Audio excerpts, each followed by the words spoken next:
ओम नमो भगवते वासुदेवाय। ओम नमो भगवते वासुदेवाय। ओम नमो भगवते वासुदेवाय। ओम अज्ञानतिमिरान्धस्य ज्ञानाञ्जनशलाकया चक्षुरुन्मिलितं येन तस्मै श्रीगुरवे नमः। श्रीचैतन्यमनोभीष्टं स्थापितं येन भूतले स्वयं रूपा कदा मह्यं ददाति स्वपदान्तिकम्। वन्देऽहं श्रीगुरुं श्रीयुतपदकमलं श्रीगुरून् वैष्णवांश्च श्रीरूपं साग्रजातं सहगणरघुनाथान्वितं तं सजीवं साद्वैतं सावधूतं परिजनसहितं कृष्णचैतन्यदेवं श्रीराधा कृष्णपादान् सहगणललिता श्रीविशाखान्वितांश्च। हे कृष्णा करुणा सिन्धु दीनबन्धु जगत्पते गोपेशा गोपिका कान्दा राधा कान्दा नमोऽस्तुते। तप्त काञ्चन गौराङ्गी राधे वृन्दावनेश्वरी वृषभानुसुते देवी प्रणमामि हरिप्रिये। वाञ्छाकल्पतरुभ्यश्च कृपासिन्धुभ्येव च पतितानां पावनेभ्यो वैष्णवेभ्यो नमो नमः। नमो विष्णुपादाय कृष्णपृष्ठाय भूतले श्रीमते भक्तिवेदान्तस्वामिनिति नामिने नमस्ते सरस्वती देवे गौरवाणी प्रचारिणे निर्विशेष शून्यवादी पाश्चात्यदेशतारिणे। जय श्री कृष्ण चैतन्य प्रभु नित्यानंद श्री अद्वैत गदाधर श्रीवासादि गौर भक्तवृंद। हरे कृष्णा कृष्ण कृष्णा हरे हरे हरे राम राम राम हरे हरे। हरे कृष्णा कृष्ण कृष्णा हरे हरे हरे राम राम राम हरे हरे। हरे कृष्णा कृष्ण कृष्णा हरे हरे हरे राम राम राम हरे हरे। हरे कृष्णा कृष्ण कृष्ण हरे हरे हरे राम राम राम हरे हरे। मूकं करोति वाचालं पङ्गुं लङ्घयते गिरिं यत्कृपातमहं वन्दे श्रीगुरो दीनतारिणं परमानन्दमाधवं श्रीचैतन्यमीश्वरम्।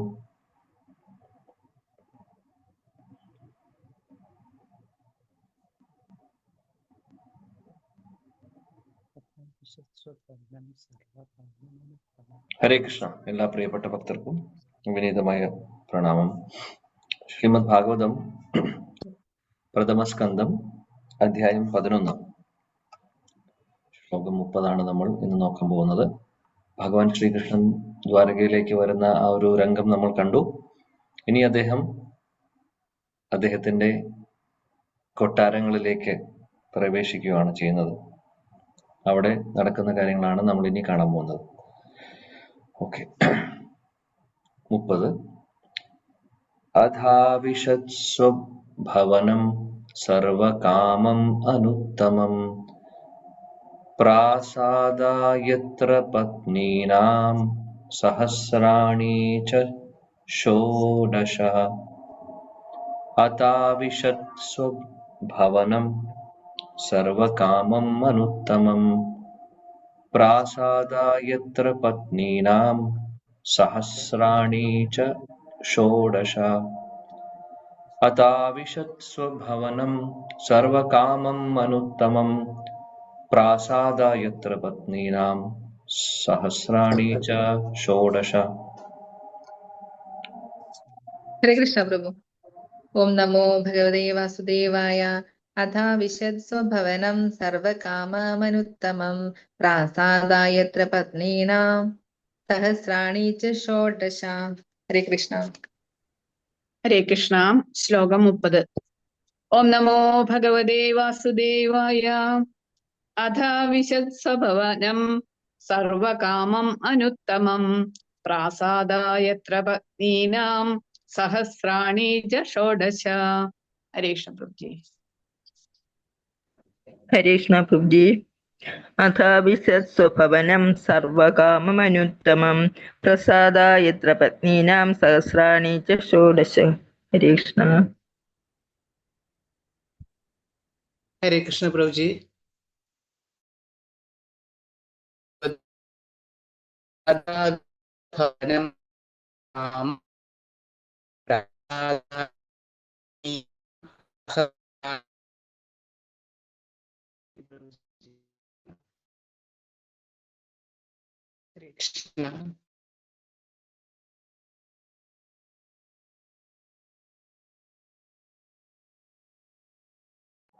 ഹരേ കൃഷ്ണ. യെസ്, വേറെ ആരെങ്കിലും വായിക്കുന്നുണ്ടോ? ഓക്കെ, ഭാവാർത്ഥം, വിവർത്തനം, ഭാവാർത്ഥം കൂടെ വായിക്കുക ആരെങ്കിലും. ഹരേ കൃഷ്ണ പ്രഭു. വിവർത്തനം ഭാവാർത്ഥം ബൈ ഹിസ് ഡിവൈൻ ഗ്രേസ് അഭയ ചരണാരവിന്ദ ഭക്തി വേദാന്ത സ്വാമി ശ്രീല പ്രഭുപാദ് കി ജയ്. അനന്തരം ഭഗവാൻ തന്റെ 16,000-ലധികം പത്നിമാർ താമസിക്കുന്ന തികച്ചും പരിപൂർണമായ അദ്ദേഹത്തിന്റെ കൊട്ടാരങ്ങളിൽ പ്രവേശിച്ചു. ഭാവാർത്ഥം: ശ്രീകൃഷ്ണ ഭഗവാന് 16,108 പത്നിമാരുണ്ടായിരുന്നു. മാത്രവുമല്ല, ആവശ്യമായ അങ്കണങ്ങളോടും ഉദ്യാനങ്ങളോടും കൂടിയ പൂർണ്ണ സജ്ജീകൃതവും പരിപൂർണവുമായ ഓരോ കൊട്ടാരങ്ങൾ അവർ ഓരോരുത്തർക്കും ഉണ്ടായിരുന്നു. ഈ കൊട്ടാരങ്ങളെ സംബന്ധിച്ച പൂർണ്ണ വിവരണം ദശമസ്കന്ധത്തിൽ നൽകിയിരിക്കുന്നു. എല്ലാ കൊട്ടാരങ്ങളും ഏറ്റവും മേന്മയേറിയ വെണ്ണക്കല്ലുകൊണ്ട് നിർമ്മിച്ചവയായിരുന്നു. അവയെല്ലാം തന്നെ രത്നക്കല്ലുകളാൽ പ്രകാശിതമായിരുന്നു. സ്വർണ്ണക്കസവിനാൽ ഭംഗിയായി അലങ്കരിച്ച് ചിത്രത്തുന്നൽ ചെയ്ത വെൺവറ്റുകൊണ്ടും പട്ടുകൊണ്ടുമുള്ള തിരശ്ശീലകളാലും പരവതാനികളാലും അലങ്കൃതമായിരുന്നു കൊട്ടാരങ്ങൾ. പരമദിവ്യോത്തമ പുരുഷൻ എന്നാൽ സർവാധികാരം, സർവശക്തി, സർവൈശ്വര്യം, സർവസൗന്ദര്യം, സർവജ്ഞാനം, സർവവൈരാഗ്യം എന്നിവയാൽ സമ്പൂർണൻ എന്നാണ് അർത്ഥം. ആകയാൽ ഭഗവത് സൗധങ്ങളിൽ ഭഗവാന്റെ സർവ്വ ആഗ്രഹങ്ങളുടെയും പൂർത്തീകരണത്തിനായി യാതൊന്നിന്റെയും കുറവുണ്ടായിരുന്നില്ല. ഭഗവാൻ സീമാതീതനാകയാൽ അദ്ദേഹത്തിന്റെ അഭിലാഷങ്ങളും സീമാതീതമാകുന്നു. അവയ്ക്കായുള്ള സാമഗ്രികളും അളവറ്റവയാകുന്നു. സകലതും അപരിമിതമാകയാൽ സർവകാമം അഥവാ അഭികാമ്യമായ സർവ സജ്ജീകരണങ്ങൾ സമേതം സമ്പൂർണമെന്ന് ഇവിടെ സംക്ഷിപ്തമായി വിവരിച്ചിരിക്കുന്നു. ഹരേ കൃഷ്ണ പ്രഭു.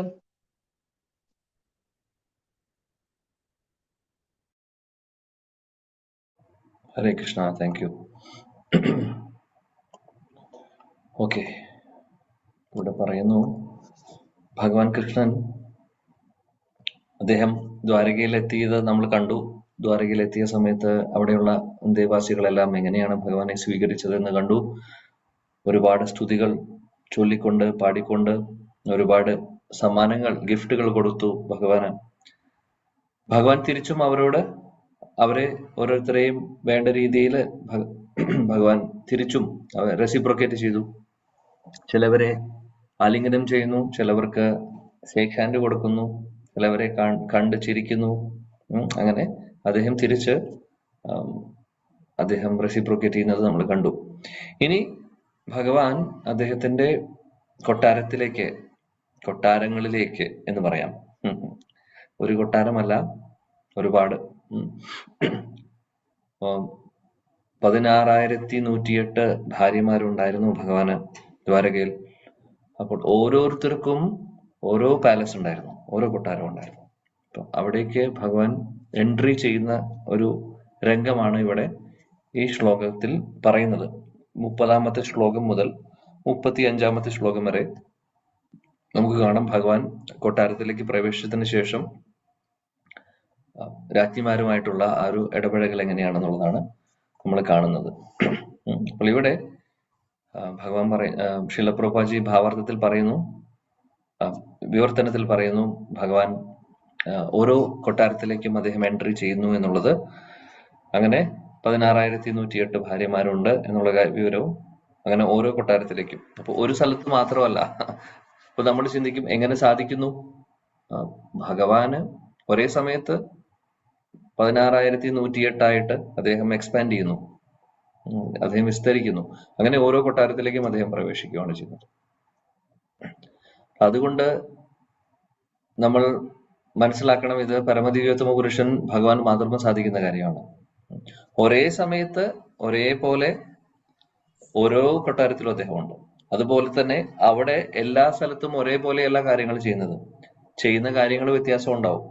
ഓരോ സ്ഥലങ്ങളിൽ ഓരോ കൊട്ടാരത്തിൽ ഓരോ സർവീസസ് ആയിരുന്നു ഭഗവാൻ ചെയ്യുന്നത്. അതായത് ഒരേ സമയത്ത് നമ്മൾ പറയും, ഇപ്പൊ കഴിച്ചുകൊണ്ടിരിക്കുകയാണെങ്കിൽ എല്ലാ കൊട്ടാരത്തിലും അതേ സമയം കഴിക്കുകയായിരിക്കില്ല. ചിലപ്പോൾ റെസ്റ്റ് ചെയ്യുമായിരിക്കും, ചിലപ്പോൾ പത്നിയോട് സംസാരിക്കുമായിരിക്കും. അങ്ങനെ പല പല കാര്യങ്ങൾ. അപ്പോൾ അത് പറയുന്നത് ഓരോ ഡിഫറെന്റ് ആൾക്കാരെ പോലെ തന്നെയായിരുന്നു. എല്ലാവർക്കും ഭഗവാൻ സമയം കൊടുത്തു, ആർക്കും കംപ്ലൈന്റ് ഉണ്ടായിരുന്നില്ല. എന്റെ കൂടെ ഇരിക്കാൻ സമയമില്ല എന്ന് പറഞ്ഞിട്ട്. കാര്യം ഭഗവാൻ 16,108 വിസ്തരിച്ചിരിക്കുകയാണ്. അപ്പോൾ ഒരു വീട്ടിൽ നിന്ന് അപ്പുറത്തേക്ക് ഓടേണ്ട ആവശ്യമില്ല. 2 മണിക്കൂർ ഇവിടെ 2 മണിക്കൂർ അവിടെ, അങ്ങനെയല്ല. ഭഗവാൻ പരമജീവതം പുരുഷനാണ്. അദ്ദേഹത്തിന് സാധിക്കാത്തതായിട്ടുള്ള കാര്യങ്ങളൊന്നുമില്ല. ഇനി 16,108 ഭാര്യമാര് എങ്ങനെ ഭഗവാൻ വന്നു എന്നുള്ള കഥയെല്ലാം നമുക്കറിയാം. ആ കഥ എല്ലാവർക്കും അറിയുന്നതാണ്. എന്നാലും നമ്മൾ ഓർക്കണം, ഈ ഒരു കാര്യം എപ്പോഴും സാധാരണ ആരും ചെയ്യാത്ത കാര്യമാണ് ഭഗവാൻ ചെയ്യുന്നത്. ശരിക്കും ഭഗവാൻ അവരെ വിവാഹം കഴിക്കാൻ വേണ്ടിയിട്ട് പ്ലാൻ ഒന്നും ഉണ്ടായിരുന്നില്ല. ഭൗമാസുരന്റെ അദ്ദേഹം ഇവരെല്ലാവരും തട്ടിക്കൊണ്ടുപോയി അദ്ദേഹം അവരെ ജയിലിലിട്ടു, അവരെ ഉപദ്രവിക്കാൻ നോക്കി. അങ്ങനെ അവരെ രക്ഷിക്കാൻ വേണ്ടി വന്ന ഭഗവാൻ അവരെ രക്ഷിച്ചതിന് ശേഷം അല്ലെങ്കിൽ അന്നത്തെ കാലത്ത് വേറൊരു പുരുഷൻ സ്പർശിച്ചാലോ അല്ലെങ്കിൽ അറ്റ്ലീസ്റ്റ് കുറച്ചു ദിവസം വീട്ടിൽ നിന്ന് മാറി വേറെ എവിടെയെങ്കിലും താമസിക്കുമ്പോഴൊക്കെ അതൊക്കെ വലിയൊരു പ്രശ്നമായിരുന്നു. പിന്നീട് വേറൊരു വിവാഹബന്ധത്തിന് ബുദ്ധിമുട്ടാണ്. അപ്പൊ അതുകൊണ്ട് അവരെല്ലാവരും ഭഗവാനോട് റിക്വസ്റ്റ് ചെയ്യുന്നു, ഞങ്ങൾക്ക് ഇനി ആരും ഞങ്ങളെ സ്വീകരിക്കില്ല. അവർക്കൊന്നും സംഭവിച്ചിട്ടില്ല, അവർക്ക് ആർക്കും ഒന്നും സംഭവിച്ചിട്ടുണ്ടായിരുന്നില്ല. എന്നാലും കുറെ ദിവസം ഭൗമാസുരന്റെ കസ്റ്റഡിയിലായിരുന്നു. ആ കസ്റ്റഡിയിൽ ആയതുകൊണ്ട് ആ ഒരു വിവരം എല്ലാവർക്കും അറിയാവുന്നത് കൊണ്ടും ആരും നല്ല പ്രപ്പോസൽസ് ഒന്നും ഞങ്ങൾക്ക് കിട്ടില്ല എന്നവർ പറഞ്ഞു. അതുകൊണ്ട് അങ്ങ് തന്നെ ഞങ്ങളെ സ്വീകരിക്കണം എന്നുള്ള റിക്വസ്റ്റ്, അഭ്യർത്ഥന, നിവേദനം അവര് സമർപ്പിച്ചു ഭഗവാന്റെ മുമ്പിൽ. പരമദിവ്യോത്തമ പുരുഷൻ, പരമ കാരുണ്യവാനായിട്ടുള്ള ഭഗവാൻ അത് സമ്മതിച്ചു. അത്രയേ ഉള്ളൂ. അവരെ ഹെൽപ്പ് ചെയ്തു, അവരുടെ ആഗ്രഹപ്രകാരം അത് ചെയ്തു. ഇനി അത് മാത്രമല്ല, അത് ഒരു തലത്തിൽ നോക്കുമ്പോൾ അത് അങ്ങനെയാണ് നടന്നിട്ടുള്ളത്. പിന്നെ ഈ പറയുന്ന രാജ്ഞിമാര് എത്രയോ ജന്മജന്മാന്തരങ്ങളായിട്ട് തപസ്യ ചെയ്തിട്ടും ഭക്തിയുത സേവനങ്ങളും ചെയ്തിട്ടാണ് ഭഗവാന്റെ ഭാര്യയായിട്ട് ഉള്ളൊരു ചാൻസ് കിട്ടുന്നത്. അങ്ങനെയുണ്ട്. എത്രയോ വർഷങ്ങൾ, എത്രയോ കാലങ്ങൾ, യുഗങ്ങൾ തപസ്യ ചെയ്തിട്ടാണ് അവർക്ക് ആ ഒരു പൊസിഷൻ കിട്ടുന്നത്. അപ്പോൾ അവരുടെ പ്രാർത്ഥനയുടെ ഫലം, അവരുടെ തപസ്യയുടെ ഒരു റിസൾട്ട് ആയിട്ട് ഭഗവാൻ ഇങ്ങനെ ഒരു സർവീസ് അവർക്ക് വേണ്ടിയിട്ട് അവർ ആഗ്രഹിച്ച പോലെ സാധിപ്പിച്ചു കൊടുക്കുന്നു. ദേവകി റാണിക്കും വസുദേവർക്കും ഭഗവാൻ മകനായിട്ട് ജനിക്കുന്നതും അതേപോലെ തന്നെയാണ്. അവരും ഒരുപാട് തപസ്യ ചെയ്തു. ഒരുപാട് വർഷങ്ങൾ അല്ലെങ്കിൽ ഒരുപാട് യുഗങ്ങൾ തപസ്യ ചെയ്ത് ഒരുപാട് ഭക്തി സേവനങ്ങൾ ചെയ്തതിന്റെ ഫലമായിട്ട് അവർക്ക് ആഗ്രഹം ഉണ്ടായിരുന്നു മകനായിട്ട്, പരമദിവ്യോത്തമ പുരുഷൻ ഭഗവാൻ മകനായിട്ട് വേണമെന്ന് ആഗ്രഹിച്ചപ്പോൾ അവർക്ക് അതനുസരിച്ചിട്ട് ഭഗവാൻ അനുഗ്രഹിക്കുന്നു. അങ്ങനെയാണ് ചെയ്തത്. അതേപോലെ തന്നെയാണ് ഇവിടെയും നമുക്ക് കാണാം. അപ്പോൾ ഇതെല്ലാം ഭഗവാന്റെ കാരുണ്യം ആണ് നമ്മൾ കാണേണ്ടത് ഇതിൽ. അല്ലാതെ ഇതിൽ വേറെ സാധാരണ ആളുകൾ പറയുന്ന പോലെ വേറെ ഒന്നുമില്ല. സാധാരണ ആളുകൾക്ക് ഇതിന്റെ പുറകിലുള്ള കഥ അറിയില്ല, ഇതിന്റെ പുറകിലുള്ള കാര്യം അറിയില്ല. ഒന്നാമത് ഭഗവാൻ പരമദിവ്യോത്തമ പുരുഷനാണെന്ന് അംഗീകരിക്കാൻ എല്ലാവർക്കും ബുദ്ധിമുട്ടാണ്. അവരവരെ വിചാരിക്കുന്നത് അവരാണ് ഭഗവാൻ, അല്ലെങ്കിൽ അവരാണ് വലുത് എന്ന് വിചാരിക്കുന്നു. ഭഗവാൻ ഒരു പൊസിഷൻ കൊടുക്കാൻ ആരും തയ്യാറല്ല. സർവ്വകാരണങ്ങളുടെയും കാരണമായിട്ടുള്ള ഭഗവാൻ, അദ്ദേഹം ചെയ്യുന്ന കാര്യങ്ങൾ ജന്മകർമ്മച്ചമേ ദിവ്യമായിട്ടുള്ള കാര്യങ്ങളാണ്, അതീന്ദ്രിയ തരത്തിലുള്ള കാര്യങ്ങളാണ്. അല്ലാതെ ഭൗതിക ലോകത്തിലെ നമ്മൾ ഓരോരുത്തരും ചെയ്യുന്ന പോലെയല്ല. അപ്പൊ അതൊക്കെ പ്രോപ്പറായിട്ട് മനസ്സിലാക്കുവാൻ സാധിക്കുന്നവർക്ക് ഭഗവാൻ എന്തെങ്കിലും മനസ്സിലാക്കി കൊടുക്കും. അല്ലെങ്കിൽ കാര്യം അത് ഉൾക്കൊള്ളാൻ തയ്യാറല്ലാത്തവര് അവർക്കൊന്നും മനസ്സിലാവില്ല. അവരിതേപോലെ നെഗറ്റീവായിട്ടും പല മോശമായിട്ടും പല രീതിയിലും വ്യാഖ്യാനിച്ച് അവരവരുടെ രീതിയിൽ പറയും. പക്ഷെ അതിലൊന്നും ഒരു സത്യമില്ല. അപ്പോൾ ഇതിന്റെ പുറകിൽ ഒരുപാട് കാര്യങ്ങളുണ്ട്. പല ആൾക്കാരും നെഗറ്റീവായിട്ടൊരു കമന്റ് പോലും പറയും. സ്ത്രീകളുടെ കൂടെ കൂടുതൽ ഇരിക്കുന്ന ആൾക്കാരെ ഭഗവാൻ കൃഷ്ണന്റെ പേര് ചേർത്തുകൊണ്ട് പറയുന്നത് കേട്ടിട്ടുണ്ട് പലവരും. എത്ര വലിയ അപരാധമാണ് ചെയ്യുന്നതെന്ന് ചിന്തിച്ചു നോക്കി. ഭഗവാൻ കൃഷ്ണൻ അങ്ങനെ ഒരാളായിരുന്നുവല്ല, അദ്ദേഹത്തിന്റെ ലീലയുടെ ഭാഗമായിട്ട് നടന്നതാണ് ഇത്. അതിന്റെ റീസണും നമ്മൾ പറയുന്നു. ഇത് വേറെ ആർക്കും സാധിക്കും, വേറെ ആർക്കും സാധിക്കില്ല. ഭഗവാൻ അല്ലേ ഇത് ചെയ്യേണ്ടത്? യെസ്, ഭഗവാന്റെ റെസ്പോൺസിബിലിറ്റിയാണ്. ഭഗവാൻ എല്ലാവരെയും സ്നേഹിക്കുന്നു. സമൂഹം സർവഭൂതേഷു. അപ്പോൾ അപകട സാഹചര്യത്തില് അവരെ രക്ഷിക്കാൻ വേണ്ടിയിട്ട് ഭഗവാൻ അവരെ സ്വീകരിക്കുകയാണ് ചെയ്യുന്നത്. അതൊരു വലിയൊരു കാര്യമല്ലേ ചെയ്യുന്നത്? അല്ലെങ്കിൽ അത് അദ്ദേഹം ചെയ്യേണ്ട കാര്യം അദ്ദേഹം ചെയ്യുന്നു. കാര്യം അദ്ദേഹം എല്ലാവരെയും സ്നേഹിക്കുന്നത് കൊണ്ട്, എല്ലാവരും ഭഗവാന്റെ അംശമായതുകൊണ്ട് അദ്ദേഹം ഇതെല്ലാം ചെയ്യുന്നത്. സോ ആ ഒരു ആസ്പെക്ട് മനസ്സിലാക്കുവാൻ എല്ലാവർക്കും സാധിക്കില്ല. ഭക്തർക്ക് ഇതെല്ലാം മനസ്സിലാക്കുവാൻ സാധിക്കുകയുള്ളൂ. ഓക്കെ. പിന്നെ പറയുന്നു ഈ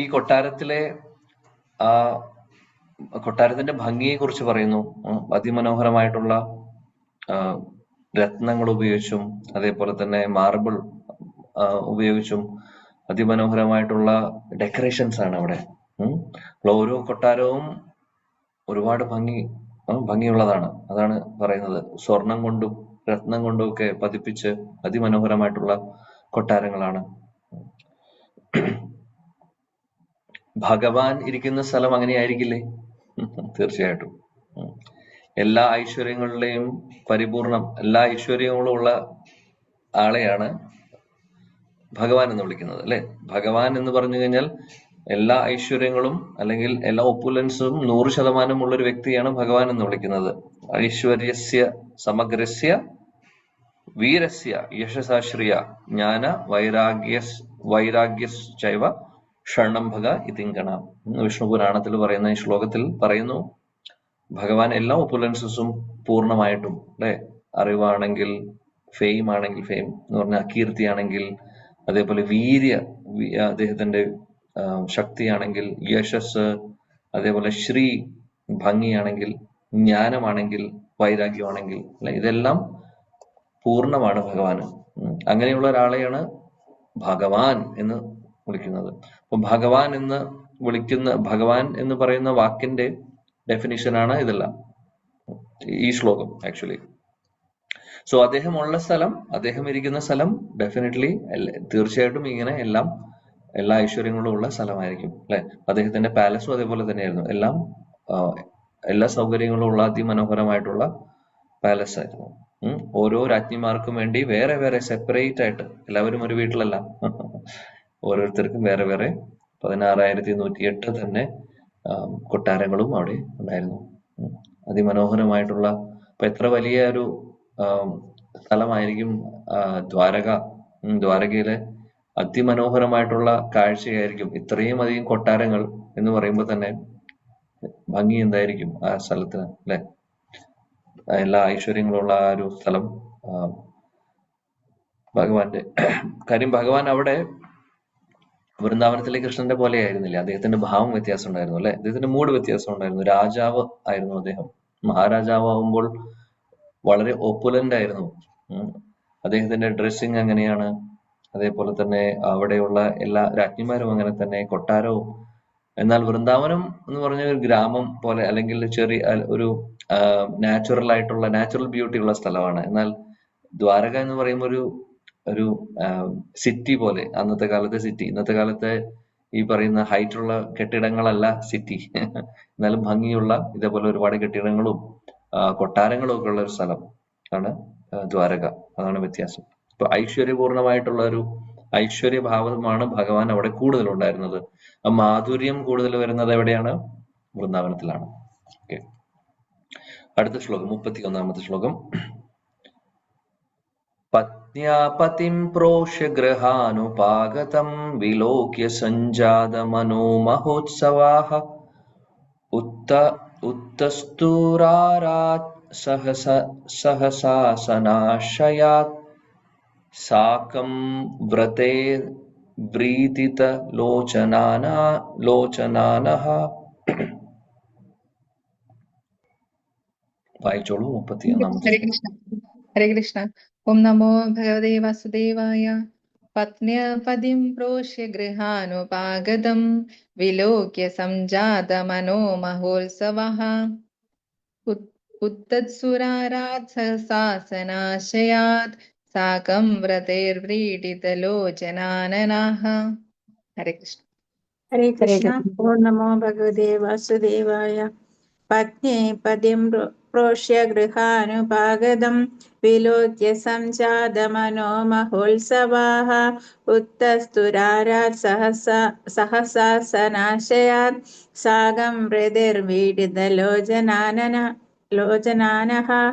ഹരേ കൃഷ്ണ. ഹരേ കൃഷ്ണ. പത്ന്യപതിം പ്രോഷ്യ ഗൃഹാനുപാഗതം വിലോക്യ സഞ്ജാതമനോ മഹോത്സവാഃ ഉത്തസ്തുരാരാസനാശയാൽ സാകം വ്രതൈർവീഡിതലോചനാനനാഃ. ഹരേ കൃഷ്ണ. അത് ചോദിച്ചോളൂ. ഹരേ കൃഷ്ണ പ്രഭുജി. ഓം നമോ ഭഗവതേ വാസുദേവായ. പത്ന്യപതിം പ്രോഷ്യ ഗൃഹാനുപാഗതം വിലോക്യ സംജാതമനോ മഹോത്സവാഃ ഉത്തസ്തുരാരാത് സഹസാസനാശയാത് സാകം വ്രതൈർവീഡിതലോചനാനനാഃ. ഹരേ കൃഷ്ണ. Thank you Prabhuji. ഹരേ കൃഷ്ണ. ഹരേ കൃഷ്ണ. പത്ന്യപതിം പ്രോക്ഷ്യ ഗൃഹാനുപാഗതം വിലോക്യ സംജാതമനോ മഹോത്സവാഃ ഉത്തസ്തുരാരാസനാശയാത് സാകം വ്രതൈർവീഡിതലോചനാനനാഃ. കൃഷ്ണ പ്രഭുജി. ഹരേ കൃഷ്ണ.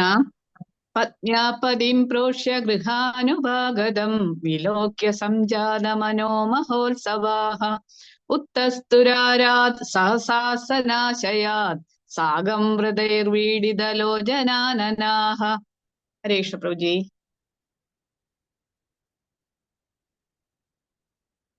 വായിക്കട്ടെ പ്രഭുജി. വിവർത്തനം ഭാവാർത്ഥം. വായിച്ചോളൂ. വിവർത്തനം ഭാവാർത്ഥം. എസി ഭക്തിവേദാന്ത സ്വാമി ശ്രീല പ്രഭുപാദ് കി ജയ്. ഭാവാർത്ഥം 2 പേജ് ഉണ്ട് പ്രഭു. അതിങ്ങനെ പാരഗ്രാഫ് തിരിച്ചിട്ടല്ല. അപ്പൊ വായിച്ചോട്ടെ മുഴുവനും. ആ എങ്ങനെ വേണം? വായിച്ചോളൂ. 2 പാരഗ്രാഫ് ആയിട്ടാണ് ഇംഗ്ലീഷിൽ കൊടുത്തിട്ടുള്ളത്. മലയാളത്തില് പാരഗ്രാഫ് ഇല്ലെങ്കിൽ വായിച്ചോളൂ മുഴുവൻ. ഹരേ കൃഷ്ണ. വിവർത്തനം. ദീർഘകാലം പരദേശത്ത് വസിച്ച ശേഷം സ്വഭവനത്തിൽ തങ്ങളുടെ ഭർത്താവിനെ ദർശിക്കുകയാൽ ശ്രീകൃഷ്ണ ഭഗവാന്റെ രാജ്ഞിമാർ മനസ്സിൽ ആഹ്ലാദിച്ചു. രാജ്ഞിമാർ അവരുടെ ഇരിപ്പിടങ്ങളും ഏകാഗ്ര ചിത്തകളും ഒക്കെ വെടിഞ്ഞ് ഉടനെ തന്നെ എഴുന്നേറ്റു. സാമാന്യ മര്യാദ അനുസരിച്ച് അവർ നാണത്തോടെ മുഖം മറയ്ക്കുകയും ലജ്ജയോടെ ഭഗവാനെ വീക്ഷിക്കുകയും ചെയ്തു. ഭാവാർത്ഥം. മുകളിൽ പ്രസ്താവിച്ച പോലെ ഭഗവാൻ തന്റെ 16,108 പത്നിമാർ വസിക്കുന്ന കൊട്ടാരങ്ങളിൽ പ്രവേശിച്ചു. ഭഗവാൻ തൽക്ഷണം അത്രത്തോളം, അതായത് 16,108 പൂർണ്ണാംശങ്ങളായി സ്വയം വിസ്തരിക്കുകയും ഒരേ സമയം ഓരോരോ പത്നിമാരുടെയും കൊട്ടാരങ്ങളിൽ വിഭിന്നനായി പ്രവേശിക്കുകയും ചെയ്തു. അദ്ദേഹത്തിന്റെ അന്തരംഗ ശക്തിയുടെ മറ്റൊരു ആവിഷ്കരണമാണ് ഇവിടെ പ്രസ്താവിച്ചിരിക്കുന്നത്. ഭഗവാൻ ദ്വൈതനല്ലാത്ത ഏകനെങ്കിലും ആഗ്രഹിക്കുന്ന പോലെ അസംഖ്യം ആത്മീയ വ്യക്തിത്വ സ്വരൂപങ്ങളായി സ്വയം വിസ്തരണം നടത്തുവാൻ അദ്ദേഹത്തിന് കഴിയുന്നു. നിരപേക്ഷൻ ഏകനാണെന്നും എങ്കിലും അദ്ദേഹം ആഗ്രഹിക്കുന്നയുടൻ അസംഖ്യനാകാൻ അദ്ദേഹത്തിന് കഴിയുമെന്നും ശ്രുതി മന്ത്രത്തിൽ സ്ഥിരീകരിച്ചിരിക്കുന്നു. പരമപുരുഷനായ ഭഗവാന്റെ അനേക വിധങ്ങളായ വിസ്തരണങ്ങൾ പൂർണ്ണവും വിഭിന്നവുമായ അംശമായി ആവിഷ്കൃതമാകുന്നു. വിഭിന്ന അംശങ്ങൾ അദ്ദേഹത്തിന്റെ ശക്തിയുടെ പ്രതിരൂപവും പൂർണ്ണാംശങ്ങൾ അദ്ദേഹത്തിന്റെ വ്യക്തിത്വ വിശേഷങ്ങളുടെ ആവിഷ്കരണവുമാകുന്നു. അപ്രകാരം പരമദിവ്യോത്തമ പുരുഷൻ സ്വയം 16,108 പൂർണ്ണാംശങ്ങളായി വിസ്തരണം ചെയ്യുകയും ഏകകാലത്ത് എല്ലാ രാജ്ഞിമാരുടെയും കൊട്ടാരത്തിൽ പ്രവേശിക്കുകയും ചെയ്തു. ഇതിനെ വൈഭവ അഥവാ ഭഗവാന്റെ അതീന്ദ്രിയ ശക്തി എന്ന് വിശേഷിപ്പിക്കുന്നു. അദ്ദേഹത്തിന് അവണ്ണം പ്രവർത്തിക്കാൻ സാധ്യമാകയാൽ അദ്ദേഹത്തെ യോഗീശ്വരനെന്നും വിശേഷിപ്പിക്കുന്നു. പൊതുവെ യോഗികൾ സ്വശരീരത്തെ പരമാവധി 10 ഇരട്ടിയായി വിസ്തരിക്കാനുള്ള കഴിവുള്ളവരാകുന്നു. അതേസമയം ഭഗവാന് അദ്ദേഹം ആഗ്രഹിക്കുന്ന പോലെ അനേക സഹസ്രങ്ങളായി അല്ലെങ്കിൽ അപരിമിതമായി വിസ്തരിക്കാൻ കഴിയുന്നു. ശ്രീകൃഷ്ണ ഭഗവാൻ 16,000-ലധികം പത്നിമാരെ പാണിഗ്രഹണം ചെയ്തു എന്നറിയുന്നതിൽ അവിശ്വാസികൾ അത്ഭുതപരതന്ത്രരാകുന്നു. എന്തെന്നാൽ അവർ കൃഷ്ണ ഭഗവാനെ അവരിൽ ഒരാളായി ചിന്തിക്കുകയും ഭഗവത് ശക്തിയെ സ്വശക്തിയോടൊപ്പം താരതമ്യപ്പെടുത്തുകയും ചെയ്യുന്നു. ആകയാൽ ഭഗവാന്റെ പ്രാന്തീയ ശക്തിയുടെ വിസ്തരണങ്ങളായ ജീവസത്തകളുടെ തലത്തിലല്ല ഭഗവാൻ എന്ന് മനസ്സിലാക്കണം. ശക്തിയും ശക്തിമാനും തമ്മിൽ വളരെ ചെറിയ വ്യത്യാസമേ ഉള്ളൂവെങ്കിലും അവയെ തുല്യമായി കാണാൻ ശ്രമിക്കരുത്. രാജ്ഞിമാർ അദ്ദേഹത്തിന്റെ അന്തരംഗ ശക്തിയുടെ വിസ്തരണങ്ങളാകുന്നു. അവിടെ ശക്തിയും ശക്തിമാനും തമ്മിലുള്ള അതീന്ദ്രിയ ആഹ്ലാദത്തിന്റെ അന്യോന്യ വിനിമയമാണ് നടക്കുന്നത്. ഈ അതീന്ദ്രിയ ആഹ്ലാദത്തിന്റെ പരസ്പര കൈമാറ്റങ്ങളാണ് ഭഗവത് ലീലകളായി കാണുന്നത്. ഭഗവാന് അത്രത്തോളം പത്നിമാരുണ്ടെന്നറിയുന്നതിൽ ഒരിക്കലും ആശ്ചര്യപ്പെടേണ്ടതില്ല. പ്രത്യുത ഭഗവാൻ 16,000 ദശലക്ഷം പത്നിമാരെ വേളി കഴിച്ചുവെന്നിരിക്കലും അദ്ദേഹം തന്റെ അചിന്യവും അക്ഷയവും അനന്തവുമായ ശക്തി പരിപൂർണമായും പ്രകടമാക്കി കഴിഞ്ഞുവെന്ന് ഒരിക്കലും കരുതരുത്. അദ്ദേഹം 16,108 പത്നിമാരെ മാത്രം വിവാഹം ചെയ്യുകയും ഓരോരോ കൊട്ടാരങ്ങളിലും വിഭിന്നനായി പ്രവേശിക്കുകയും ചെയ്തു. ഭൂമിയിൽ ഏറ്റവും ശക്തനായ ഏതൊരു വ്യക്തിയെക്കാളും ഔന്നത്യത്തിലാണ് ഭഗവാൻ സ്ഥിതി ചെയ്യുന്നതെന്നും ആരും തന്നെ അദ്ദേഹത്തിന് തുല്യരോ ഉപരിയോ ഇല്ലെന്നും മാനവ ചരിത്രത്തിൽ ഉറപ്പിക്കുന്നതിന് വേണ്ടിയാണ് അദ്ദേഹം ഇപ്രകാരം പ്രവർത്തിക്കുന്നത്. എല്ലാവിധത്തിലും ഭഗവാൻ സദാ ശ്രേഷ്ഠനാകുന്നു. ഭഗവാൻ ശ്രേഷ്ഠനാണ് എന്നത് ശാശ്വത സത്യമാകുന്നു. ആയതിനാൽ കുരുക്ഷേത്ര യുദ്ധം നിമിത്തം ദീർഘകാലം കൊട്ടാരത്തിൽ നിന്ന് വിട്ടുനിന്ന തങ്ങളുടെ ഭർത്താവിനെ ദൂരെ നിന്നും കണ്ട മാത്രമേ തന്നെ രാജ്ഞിമാർ ധ്യാനനിദ്രയിൽ നിന്ന് ഉണരുകയും അവർക്ക് അത്യന്തം പ്രിയപ്പെട്ടവനായ ശ്രീകൃഷ്ണ ഭഗവാനെ സ്വീകരിക്കുവാൻ തയ്യാറെടുക്കുകയും ചെയ്തു. യാജ്ഞവൽക്കന്റെ ധർമാനുസൃത അനുശാസനമനുസരിച്ച് ഭർത്താവ് ഭവനത്തിൽ നിന്നും വിദൂരത്തിലായിരിക്കുന്ന കാലത്ത് ഒരു സ്ത്രീ സാമൂഹ്യ കർമ്മങ്ങളിൽ പങ്കെടുക്കുവാനോ ശരീരത്തെ അലങ്കരിക്കാനോ പാടുള്ളതല്ല. മാത്രവുമല്ല, ഏതു സാഹചര്യത്തിലായാലും അവർ ചിരിക്കുകയോ ഏതെങ്കിലും ബന്ധുജനങ്ങളുടെ വസതിയിൽ പോവുകയോ ചെയ്യരുത്. ഭർത്താക്കന്മാർ ഭവനത്തിൽ നിന്നും വിദൂരത്തിലായ സ്ത്രീജനങ്ങളുടെ വ്രതമാണത്. അതേസമയം വൃത്തിഹീനമായി അവർ ഭർത്തൃസമക്ഷം ഒരിക്കലും പ്രത്യക്ഷരാകരുത് എന്നും നിഷ്കർഷിച്ചിരുന്നു. അവൾ സദാ സർവാഭരണ വിഭൂഷിതയായി നല്ല വസ്ത്രങ്ങൾ ധരിച്ച് ആഹ്ലാദഭാവത്തിലായിരിക്കണം ഭർത്തൃസമക്ഷം പ്രത്യക്ഷയാകേണ്ടത്. ദീർഘകാലം ശ്രീകൃഷ്ണ ഭഗവാന്റെ അഭാവത്തിൽ അദ്ദേഹത്തിന്റെ രാജ്ഞിമാർ എപ്പോഴും അദ്ദേഹത്തെക്കുറിച്ച് ചിന്തിച്ച് ഏകാഗ്രമായ ധ്യാനത്തിലായിരുന്നു. ഭഗവാനെ ധ്യാനിക്കാതെ ഭക്തർക്ക് ഒരു നിമിഷം പോലും ജീവിക്കാൻ സാധ്യമല്ല. അപ്രകാരമാകയാൽ ദ്വാരകയിലെ ഭഗവാന്റെ ലീലകളിൽ രാജ്ഞിമാരായി അവതരിച്ച ഭാഗ്യദേവതകളെ കുറിച്ച് എന്തു പറയാനാണ്? മോഹനിദ്രയിലായാലും സമക്ഷത്തിലായാലും ശരി, അവർ ഒരിക്കലും ഭഗവാനിൽ നിന്നും വേർപെടുത്തപ്പെട്ടിരുന്നില്ല. ഗോക്കളെ മേയ്ക്കാനായി ഭഗവാൻ ദൂരെ വനത്തിലായിരുന്നപ്പോഴും വൃന്ദാവനത്തിലെ ഗോപികമാർക്ക് ഭഗവാനെ വിസ്മരിക്കുവാൻ കഴിഞ്ഞിരുന്നില്ല. ബാലനായ ശ്രീകൃഷ്ണൻ ഗോക്കളെ മേയ്ക്കാൻ വനത്തിൽ നടക്കുമ്പോൾ അദ്ദേഹത്തിന്റെ മൃദുലമായ പാദങ്ങൾ പരുക്കൻ കല്ലുകളിൽ തട്ടി വ്രണപ്പെടുമോ എന്ന് വീട്ടിലിരിക്കുന്ന ഗോപികമാർ ആശങ്കപ്പെടുമായിരുന്നു. അപ്രകാരം ആശങ്കാകുലരാകയാൽ അവർ പലപ്പോഴും മോഹനിദ്രയിൽ ആകുലീകരിക്കപ്പെടുകയും മാനസിക വ്യഥ അനുഭവിക്കുകയും ചെയ്തിരുന്നു. ശുദ്ധ ഭഗവത് സഹചാരികളുടെ അവസ്ഥ അത്തരത്തിലുള്ളതാകുന്നു. അവർ സദാ മോഹനിദ്രയിലാകുന്നു. മാത്രവുമല്ല, ഭഗവാന്റെ അഭാവത്തിൽ രാജ്ഞിമാരും അപ്രകാരം മോഹനിദ്രയിലായിരുന്നു. ഇപ്പോൾ ഭഗവാനെ ദൂരെ ദർശിച്ച മാത്രയിൽ തന്നെ അവർ എല്ലാ ജോലികളും ഉപേക്ഷിച്ച് സാമൂഹ്യ മര്യാദകൾ ലംഘിച്ചുകൊണ്ട് അദ്ദേഹത്തെ സ്വീകരിക്കാൻ തയ്യാറായി നിന്നു. സന്ദർഭങ്ങൾക്ക് വിധേയമായ ക്രമാനുഗതമായ മാനസിക പ്രതികരണങ്ങൾ ഉണ്ടാകുന്നുവെന്നാണ് എന്നാണ് ശ്രീ വിശ്വനാഥ ചക്രവർത്തി ഠാക്കൂറിന്റെ മതം. ഭർത്താവിനെ ഒരു നോക്കു കാണാനായി എഴുന്നേറ്റ് പുറത്തു വരണമെന്ന ആഗ്രഹമുണ്ടെങ്കിലും സ്ത്രീ സഹജമായ നാണം കാരണം അവർ അതിനു മുതിർന്നില്ല. ശക്തമായ ഹർഷോന്മാദ ആനന്ദത്താൽ ആ ദൗർബല്യത്തെ അവർ തരണം ചെയ്യുകയും ഭഗവാനെ ആശ്ലേഷിക്കുവാനുള്ള പാരവശ്യത്താൽ പരിസരബോധം നഷ്ടപ്പെട്ടവരായി തീരുകയും ചെയ്തു. ആത്മാവിന്റെ നാഥനായ ഭഗവാൻ ശ്രീകൃഷ്ണനെ സംഗമിക്കുന്നതിനുള്ള പരിപൂർണ അവസ്ഥയിലായിരുന്നു അവർ. Hare Krishna, Hare Krishna, Hare Krishna. Thank you. Hare Krishna. So രാജ്ഞിമാർ ഭഗവാനെ കണ്ടപ്പോൾ, കൃഷ്ണനെ കണ്ട സമയത്ത് ഓരോരുത്തരുടെയും കൊട്ടാരത്തിലേക്ക് ഭഗവാൻ പ്രവേശിക്കുകയാണ് ചെയ്യുന്നത്. ആ സമയത്ത് അവർക്ക് ഒരുപാട് ആനന്ദം അവരുടെ ഹൃദയത്തിൽ വരുവാണ് ഭഗവാനെ കണ്ടപ്പോൾ. കാര്യം ഭർത്താവാണ്, ഭഗവാൻ എന്നുള്ള രീതിയിലല്ല അവര് കാണുന്നത്. സ്വന്തം ഹസ്ബൻഡാണ്. ഭർത്താവിനെ ഒരുപാട് മാസങ്ങൾക്ക് ശേഷം കാണുവാണ്. അപ്പോൾ ആ ഒരു വിരഹം ആയിരുന്നു അവർക്ക് അത്രയും ദിവസം, അത്രയും കാലം. എന്നിട്ട് അതെല്ലാം കഴിഞ്ഞതാ അവരുടെ എല്ലാമായിട്ടുള്ള ഭഗവാൻ, ഭർത്താവായിട്ടുള്ള ഹസ്ബൻഡായിട്ടുള്ള ഭഗവാൻ അവിടെ മുമ്പിൽ നിൽക്കുവാണ്. അപ്പോൾ എന്തായിരിക്കും അവരുടെ ഉള്ളിൽ ഉണ്ടാവുന്ന ഒരു ആനന്ദം?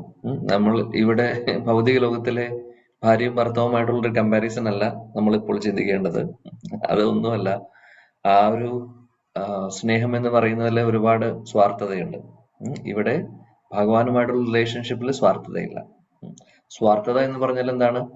അവനവന്റെ സുഖം ആണ് നമ്മുടെ ഓരോ റിലേഷൻഷിപ്പിലും ഉള്ളത്. ഞാൻ നിനക്ക് സുഖം തരുവാണെങ്കിൽ നീ എനിക്ക് തരണം എന്നുള്ളൊരു, അതാണ് ഡീല്.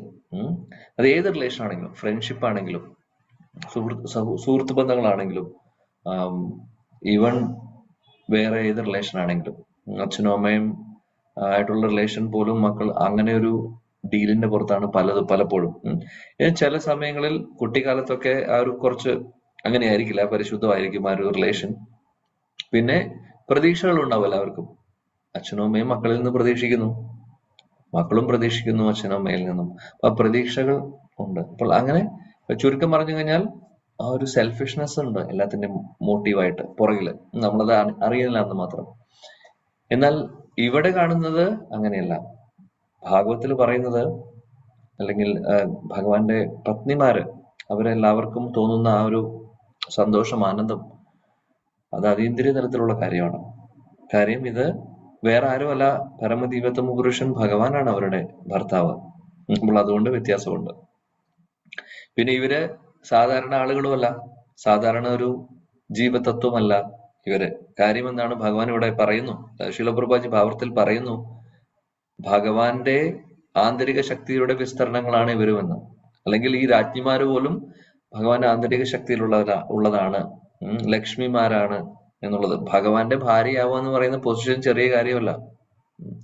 അതില് എല്ലാവരും അതിന് ക്വാളിഫൈഡ് ആയിട്ടുള്ളവരാണ്. സോ അതുകൊണ്ടാണ് പറയുന്നത്, സാധാരണ ഒരു ജീവാത്മാവിനെ പോലെയല്ല, അവര് ഭഗവാന്റെ ആന്തരിക ശക്തിയിൽ നിന്നുള്ളതാണ് എന്നുള്ളത് ഇവിടെ ക്ലിയർ ആയിട്ട് അദ്ദേഹം പറയുന്നു.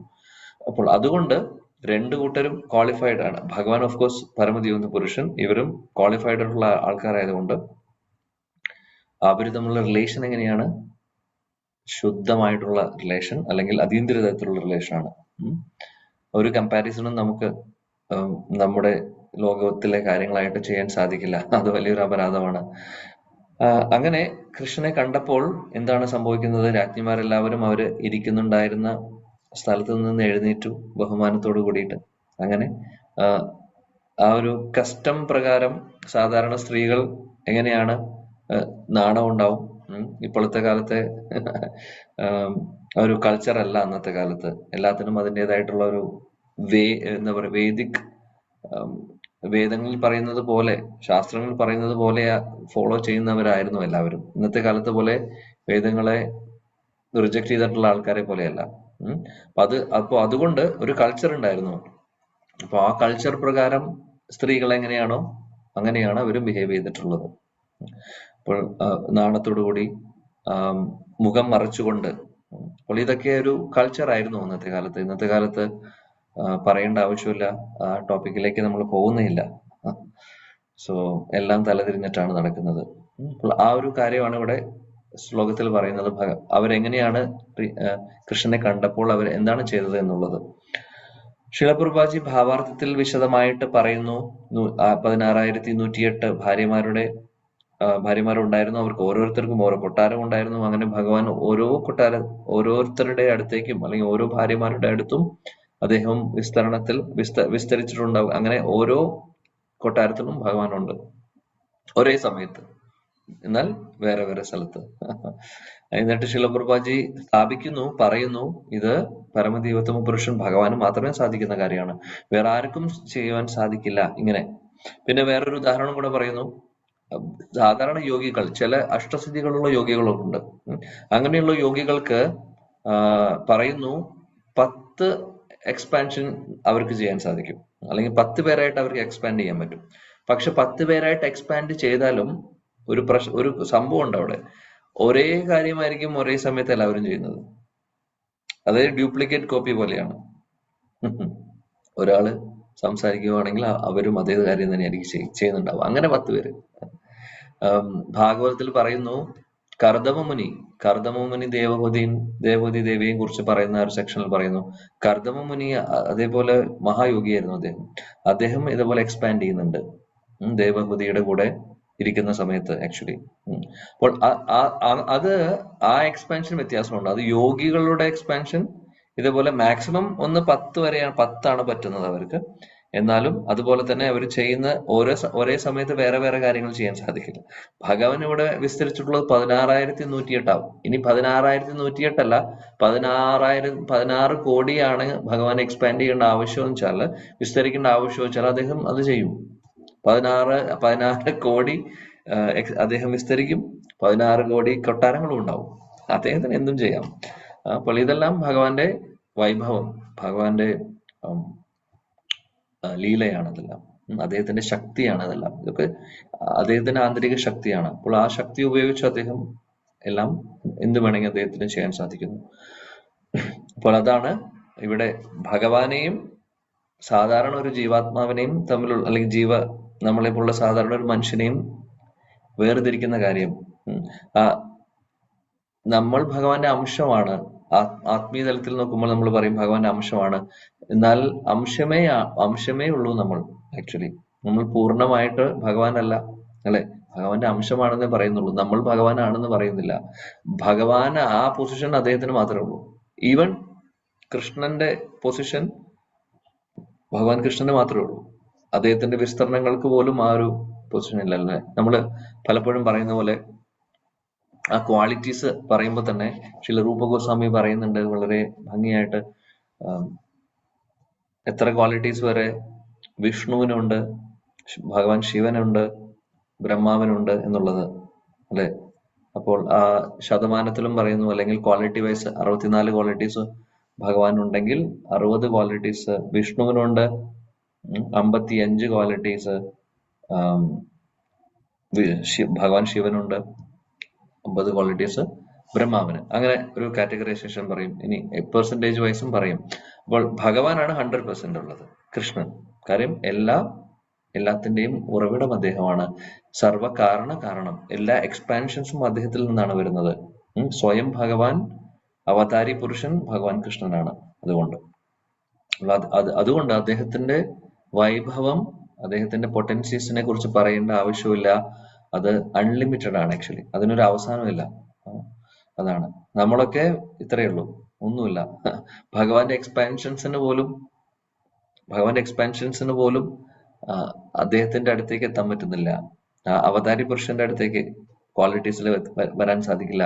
നമ്മളാണെങ്കിൽ വിഭിന്ന അംശങ്ങളായിട്ടുള്ള മനുഷ്യര് എവിടെ കിടക്കുന്നു ഒന്ന് ആലോചിച്ച് നോക്കൂ. നമ്മളെല്ലാവരും തടസ്ഥ ശക്തിയിലുള്ളവരാണ്, ആന്തരിക ശക്തിയിൽ കൂടിയല്ല.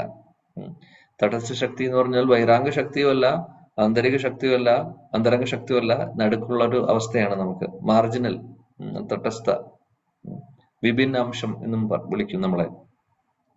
അപ്പോൾ നമുക്ക് ഒരിക്കലും ഭഗവാനാവാൻ സാധിക്കില്ല. അതാണ് പോയിന്റ്. പല ആളുകളും പറയുന്ന പോലെ മരിച്ചു കഴിഞ്ഞു കഴിഞ്ഞാൽ ഭഗവാനാവുന്നു, ദൈവമാവുന്നു എന്നൊക്കെ പറയുന്നവരുണ്ട്. അല്ലെങ്കിൽ ഭഗവാനിലേക്ക് ലയിച്ച് നമ്മളും ഭഗവാനാവുന്നു, അങ്ങനെയും ചിന്തിക്കുന്നവര്. അപ്പോൾ പല ഫിലോസഫീസ് ഈ ലോകത്തുണ്ട്. എനിവേ, നമ്മൾ മനസ്സിലാക്കണം, പൂർണ്ണ പുരുഷോത്തമൻ ഭഗവാൻ മാത്രം. ബാക്കിയുള്ളവരെല്ലാവരും അതനുസരിച്ചിട്ട് അദ്ദേഹത്തിന്റെ അടുത്ത് പോലും ഇല്ല. അസമൂർധ്വ എന്ന് പറയും, അല്ലെ? അദ്ദേഹത്തിന്റെ പോലെ ഈക്വൽ ആയിട്ടും ആരുമില്ല, അദ്ദേഹത്തിന്റെ മുകളിലും ആരുമില്ല. അതാണ് ഭഗവാൻ. അപ്പോൾ ഇതെല്ലാം നമ്മളെ ശരിക്കും തത്വത്തിൽ മനസ്സിലാക്കിപ്പിച്ചു തരാനാണ് ഇങ്ങനെയുള്ള ലീലകളൊക്കെ ചെയ്യുന്നത് ആക്ച്വലി. പക്ഷെ ബുദ്ധിയില്ലാത്തവര്, അതിനുള്ള യോഗ്യത ഇല്ലാത്തവര്, ഇതൊക്കെ മനസ്സിലാക്കാൻ യോഗ്യത ഇല്ലാത്തവരാണ് തെറ്റായിട്ട് പറഞ്ഞ് ഭഗവാനെ സാധാരണ ഒരു മനുഷ്യനായിട്ട് ചിത്രീകരിച്ച് ഭഗവാൻ ഇതൊക്കെ ചെയ്യുന്നത് ശരിയല്ലാത്ത രീതിയിലാണെന്നൊക്കെ പറയുന്നത്. കാര്യം അവർക്ക് അതിനുള്ള സുകൃതി ഇല്ലാത്തത് കൊണ്ടാണ് ആക്ച്വലി. ആസുരിക ചിന്താഗതിയും അസുരന്റെ മനസ്സും ഉള്ള ആളുകൾക്ക് അങ്ങനെ ചിന്ത വരുള്ളൂ, അങ്ങനെ അവർക്ക് സാധിക്കുള്ളൂ ചിന്തിക്കാൻ. പറഞ്ഞിട്ട് കാര്യമില്ല. എന്നാൽ ഭഗവാൻ എന്തിനാണ് ഇതൊക്കെ ചെയ്യുന്നത്? ഇങ്ങനെ ലീലകളൊക്കെ ചെയ്തിട്ടുള്ളത് വേറെ ഒന്നിനുമല്ല. വീണ്ടും വീണ്ടും നമ്മളെ ഓർമ്മിപ്പിക്കുന്നു, ഭഗവാന്റെ ആ ഒരു പൊസിഷൻ അദ്ദേഹം നമുക്ക് കാണിച്ചു തരുവാണ്. അദ്ദേഹത്തിന്റെ ഇതേപോലുള്ള ലീലകളിലൂടെ അദ്ദേഹത്തിന്റെ പൊസിഷൻ മനസ്സിലാക്കിപ്പിച്ചു തരുന്നു. അതേപോലെ തന്നെ ഒരുപാട് പാഠങ്ങൾ നമ്മളെ ഇതിൽ നിന്ന് പഠിപ്പിക്കുന്നുണ്ട്. അദ്ദേഹത്തിന്റെ പൊസിഷൻ മനസ്സിലാക്കുക എന്ന് പറഞ്ഞാൽ തന്നെ ഒരു വലിയൊരു കാര്യമാണ്. കാര്യം അദ്ദേഹമായിട്ട് നമുക്ക് അദ്ദേഹത്തിന്റെ കൂടെ ഈക്വൽ ആയിട്ട് ആരും ഇല്ല എന്ന് കാണുമ്പോൾ ഓട്ടോമാറ്റിക്കലി നമുക്ക് എല്ലാവർക്കും അദ്ദേഹത്തോടൊരു ബഹുമാനം വരുന്നു, അല്ലെ? വിശ്വരൂപം ഭഗവാൻ അർജുനന് കാണിച്ചു കൊടുത്തത് എന്തിനു വേണ്ടിയിട്ടാണ്? അർജുനന് അറിയാം ഭഗവാൻ പരമദിവ്യത്വം പുരുഷനാണെന്ന്. ഓൾറെഡി അർജുനൻ പരം ബ്രഹ്മ പരം ധാമ പവിത്രം പരമം ഭവാൻ എന്നുള്ള ശ്ലോകം 10ാമത്തെ ചാപ്റ്ററിലെ പറഞ്ഞിട്ടുണ്ട്. 11ാമത്തെ അധ്യായത്തിൽ അദ്ദേഹം വിശ്വരൂപം കാണിക്കുന്നത് ആക്ച്വലി നമ്മളെ പോലുള്ള ആളുകൾക്ക് വേണ്ടിയിട്ട്, അല്ലെങ്കിൽ ഇത് വിശ്വസിക്കാത്തവര് വിഭൂതി ശക്തികളെ കുറിച്ച് ഭഗവാൻ പറഞ്ഞു. എന്നാൽ അത് ശരിക്കും നേരിട്ട് അത് കാണാൻ വേണ്ടിയിട്ട്, കാണിക്കാൻ വേണ്ടിയിട്ട്, മറ്റുള്ളവർക്ക് വേണ്ടിയിട്ട്, അവർക്ക് വിശ്വാസം വരാൻ വേണ്ടിയിട്ട് ആണ് ചെയ്തത്. അതേപോലെ ഈ ഒരു ലീലയും അങ്ങനെ തന്നെയാണ്. ഭഗവാന് 16,108 എക്സ്പാൻഡ് ചെയ്യാൻ സാധിക്കും എന്നുള്ളത് കാണിച്ചു തരുവാണ് ചെയ്യുന്നത്. അതേപോലെ തന്നെ ഇത് അദ്ദേഹത്തിന് മാത്രമേ സാധിക്കുകയുള്ളൂ. അതൊരു പോയിന്റ്, ഒരു പാഠം നമ്മൾക്ക് പഠിക്കാം. പിന്നെ നമ്മൾക്ക് പഠിക്കാൻ പറ്റുന്നത് ഭഗവാന്റെ കാരുണ്യത്തെ കുറിച്ച്. എത്ര മഹാകാരുണ്യവാനാണെന്ന് നോക്കൂ. അദ്ദേഹം അവർക്കൊരു ആവശ്യം വന്നപ്പോൾ അവരെ സഹായിച്ചു. അപ്പോൾ ഭഗവാന്റെ മഹാകാരുണ്യവും ഇതിൽ നിന്ന് പഠിക്കണം. ഇതാണ് നമുക്ക് അപ്പോൾ അദ്ദേഹത്തിന്റെ ഓരോ ലീലയിൽ നിന്നും ഒരുപാട് പാഠങ്ങൾ നമുക്ക് പഠിക്കാനുണ്ട്. അദ്ദേഹം വെറുതെ എന്തെങ്കിലും കാണിച്ചു പോവുകയല്ല ചെയ്യുന്നത്. അതിൽ നിന്ന് ആ ലീലയുടെ പുറകിൽ തത്വങ്ങളും ഉണ്ട്, അതേപോലെ തന്നെ പാഠങ്ങളും ഉണ്ട് പഠിക്കാൻ.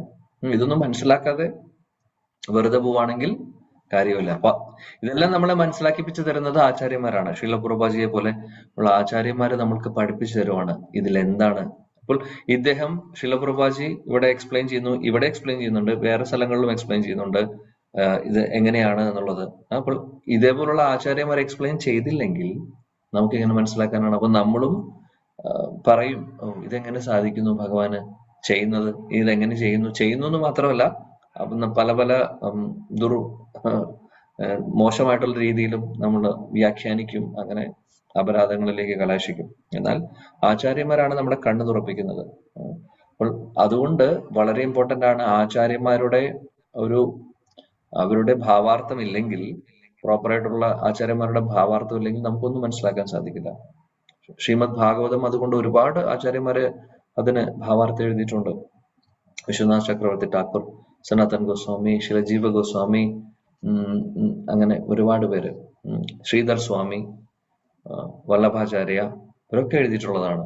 ഇവരൊക്കെ എന്താണ് അവരുടെ റിയലൈസേഷൻസും അവരുടെ റിയലൈസേഷൻസ് മാത്രമല്ല ഭഗവാൻ ശാസ്ത്രങ്ങളിലുള്ളത് പ്രസന്റ് ചെയ്തിട്ടുള്ളത്, അവർക്ക് ഭഗവാൻ അവരുടെ ഉള്ളിൽ നിന്ന് ഭഗവാൻ വെളിപ്പെടുത്തി കൊടുക്കുന്ന കാര്യങ്ങളൊക്കെയാണ് അവര് ഭാവാർത്ഥങ്ങളിൽ എഴുതുന്നത് ആക്ച്വലി.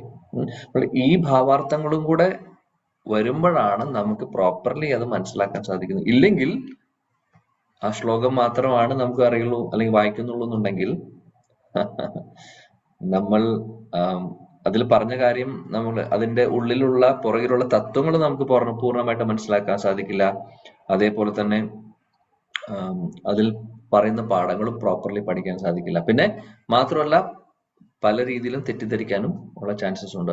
അതുകൊണ്ട് വളരെ ഇമ്പോർട്ടന്റ് ആണ് പരമ്പരയിൽ വരുന്ന പ്രോപ്പറായിട്ടുള്ള ഗുരു ശിഷ്യ പരമ്പരയിൽ വരുന്ന സമ്പ്രദായത്തിൽ നിന്ന് ഇത് കേൾക്കണം എന്ന് പറയുന്നത്. ആരെങ്കിലും എഴുതിയ കാര്യമല്ല, ആർക്ക് വേണമെങ്കിലും എന്ത് വേണമെങ്കിലും എഴുതാം ഇന്നത്തെ കാലത്ത്. അങ്ങനെ അവനവന്റെ ഭാവനയിലെ പല കാര്യങ്ങളും എഴുതുന്നവരുണ്ടാവും. ഇതൊക്കെ നമ്മൾ പരമസത്യമായിട്ട് എടുക്കുവാണെങ്കിൽ നമ്മൾ വഴിതെറ്റി പോവുകയുള്ളൂ. നേരെ മറിച്ച് പ്രോപ്പറായിട്ടുള്ള ഓത്തന്റിക് ആയിട്ടുള്ള വൈഷ്ണവ പരമ്പരയിൽ വരുന്ന ഗുരു ശിഷ്യ പരമ്പരയിൽ വരുന്ന ആചാര്യന്മാരുടെ തിരുമുഖത്തിൽ നിന്ന് നമ്മൾ കേൾക്കണം ഭാഗവതം. അതുകൊണ്ട് ഇമ്പോർട്ടന്റ് ആണ്. ഇവിടെ ശ്രീല പ്രഭുപാജിയാണ് നമ്മൾ ഇവിടെ ഹരേകൃഷ്ണ പ്രസ്ഥാനത്തിലെ നമ്മൾ ഫോളോ ചെയ്യുന്ന ഗൗഡിയ വൈഷ്ണവ പരമ്പരയിൽ ഫോളോ ചെയ്യുന്ന ആചാര്യൻ. ഇതേപോലെ ശ്രീപാദ് വല്ലഭാചാര്യ ഉണ്ട്, അദ്ദേഹം ഒത്തന്റിക് ആണ്. ശ്രീ സമ്പ്രദായത്തിൽ ഉള്ള ശ്രീപാദ് രാമാനുജാചാര്യരുടെ സമ്പ്രദായം ഒത്തന്റിക് ആയിട്ടുള്ള സമ്പ്രദായമാണ്. ശ്രീ വിഷ്ണു സ്വാമിയുടെ സമ്പ്രദായം ഒത്തന്റിക് ആയിട്ടുള്ള സമ്പ്രദായമാണ്. അതേപോലെ അതെല്ലാം ഒത്തന്റിക് ആണ്. കാര്യം പത്മപുരാണത്തിലും ബാക്കി ശാസ്ത്രങ്ങളിലും പറയുന്നുണ്ട് ഏതൊക്കെ സമ്പ്രദായങ്ങളാണ് ഒത്തന്റിക് എന്ന്. അതിനപ്പുറത്ത് പോകുമ്പോൾ, ശാസ്ത്രത്തിൽ പറയാത്തതിലേക്ക് പോകുമ്പോൾ അതിന്റെ ഒത്തന്റിസിറ്റി നമുക്കറിയില്ല. ഒത്തന്റിസിറ്റി അറിയില്ലെങ്കിൽ നമ്മൾ പഠിക്കുന്ന കാര്യം, മനസ്സിലാക്കുന്ന കാര്യം ആക്ച്വലായിട്ട് ഭഗവാൻ ഉദ്ദേശിക്കുന്ന പോലെയാണോ അല്ലെങ്കിൽ ഭഗവാൻ നമ്മൾക്ക് തരാൻ ഉദ്ദേശിക്കുന്ന രീതിയിലുള്ള കാര്യങ്ങളായിരിക്കില്ല, നേരെ തലതിരിഞ്ഞിട്ടുള്ള കാര്യങ്ങളൊക്കെ ആയിരിക്കും. അതുകൊണ്ട് ഇമ്പോർട്ടന്റ് ആണ് നമ്മളിത് പ്രോപ്പർ ആയിട്ടുള്ള പരമ്പരയിൽ നിന്ന് പഠിക്കണം എന്നുള്ളത്. അല്ലാതെ ഹരേ കൃഷ്ണ പ്രസ്ഥാനത്തിലെ ശീല പ്രഭുപാജി എല്ലാവരോടും ഇസ്കോണിൽ ജോയിൻ ചെയ്യൂ, നിങ്ങൾ ഇവിടെ ഇത് മാത്രമേ സത്യമുള്ളൂ, ഇത് മാത്രമേ ശരിയുള്ളൂ എന്നൊന്നും ആരും പറയുന്നില്ല. എവിടെയും പ്രഭുപാദ് അങ്ങനെ പറഞ്ഞിട്ടില്ല. അദ്ദേഹം ശുദ്ധ ഭക്തനാണ്. അദ്ദേഹം ശരിയായിട്ടുള്ള ഗുരുപരമ്പര ശിഷ്യ ഗുരുപരമ്പരയിൽ വരുന്ന ഒരു വ്യക്തിയാണ്. ബ്രഹ്മമാധവ ഗൗഡിയ പരമ്പരയിൽ വരുന്ന വ്യക്തിയാണ്. സോ അത് അദ്ദേഹത്തിന് അതിനുള്ള ക്വാളിഫിക്കേഷൻ ഉണ്ടോ, അദ്ദേഹം അതുകൊണ്ട് അത് എഴുതുന്നു. അപ്പോൾ മറ്റുള്ളത് എല്ലാം മോശമാണ് എന്ന് അദ്ദേഹം എവിടെയും പറയുന്നില്ല. പക്ഷേ നമുക്കൊരു വാർണിംഗ് തരുന്നു. എന്താണെന്ന് വെച്ചാൽ പ്രോപ്പർ ആയിട്ടുള്ള ഓത്തന്റിക് ആണെങ്കിൽ ഫോളോ ചെയ്തോളൂ, നോ പ്രോബ്ലം. ഓത്തന്റിക് ആയിട്ടുള്ള സമ്പ്രദായം ആണെങ്കിൽ ഫോളോ ചെയ്യാം. അല്ലാതെ നമുക്കറിയില്ല ഇത് ആരെ എഴുതി, എന്താണ് പറഞ്ഞിട്ടുള്ളത്, അവരുടെ ഏത് പരമ്പരയിൽ വരുന്നവരാണ് എന്ന് അറിയാതെ നമ്മൾ എവിടെ നിന്നും പല സ്ഥലത്തും കാര്യം സോഴ്സ് ഇഷ്ടം പോലെയുണ്ട്. നമുക്ക് എവിടെ നിന്ന് വേണമെങ്കിൽ കേൾക്കാം. യൂട്യൂബ് തുറന്നു കഴിഞ്ഞു കഴിഞ്ഞാൽ ഇഷ്ടം പോലെയാണ്. യൂട്യൂബ് പോട്ടെ, യൂട്യൂബ് ഇല്ലാത്ത കാലത്ത് പുസ്തകങ്ങൾ എഴുതിയിട്ടുള്ള ആൾക്കാരുടെ കാര്യം നോക്കിയാൽ ഒരുപാട് പുസ്തകങ്ങൾ അവൈലബിൾ ആണ്, പലവരും എഴുതിയിട്ടുള്ളത്. സോ അതെല്ലാം ഓത്തന്റിക് ആണോ എന്നുള്ളത് നമ്മൾ ഓരോരുത്തരും വിലയിരുത്തിക്കൊണ്ട് വേണം ചെയ്യാൻ. ഇപ്പൊ അതാണ്.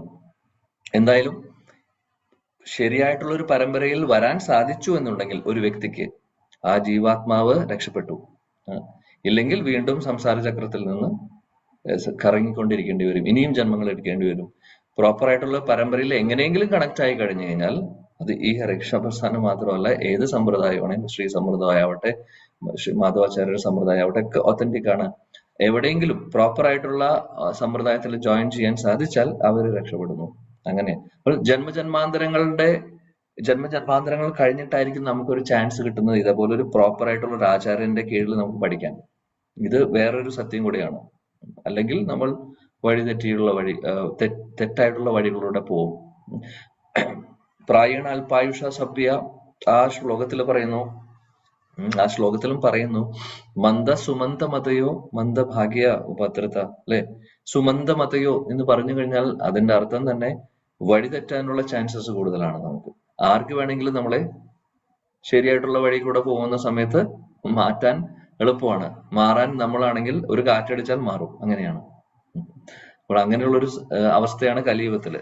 അങ്ങനെയുള്ളൊരു അവസ്ഥയില് നമ്മൾ നല്ലൊരു സമ്പ്രദായത്തില് നമ്മൾ എങ്ങനെയെങ്കിലും വന്നു കഴിഞ്ഞാൽ അത് ഭഗവാന്റെ മഹാകാരുണ്യമാണെന്നും നമ്മുടെ ഒരുപാട് ജന്മജന്മാന്തരങ്ങളുടെ സുകൃതിയാണെന്നും വൈഷ്ണവരുടെ അനുഗ്രഹം കൊണ്ടാണെന്നും മനസ്സിലാക്കിക്കൊണ്ട് നമ്മൾ ആ ഒരു ഓപ്പർച്യൂണിറ്റി നല്ല രീതിയിൽ നമ്മൾ യൂസ് ചെയ്യുവാണെങ്കിൽ തീർച്ചയായിട്ടും നമുക്ക് ഭഗവാന്റെ അടുത്തേക്ക് പോകാൻ സാധിക്കും, തീർച്ചയായിട്ടും. ഇനി അതല്ല, വന്ന സാഹചര്യത്തിൽ വന്ന സ്ഥലത്ത് നമ്മൾ അവിടെ ഇത് പ്രോപ്പറായിട്ട് നമ്മൾ അതിനെ വേണ്ട രീതിയിൽ വില നമുക്ക് അതിന്റെ വില മനസ്സിലാവാതിരിക്കുകയാണെങ്കിൽ വീണ്ടും വഴി തെറ്റാനുള്ള ചാൻസസ് ഉണ്ട്.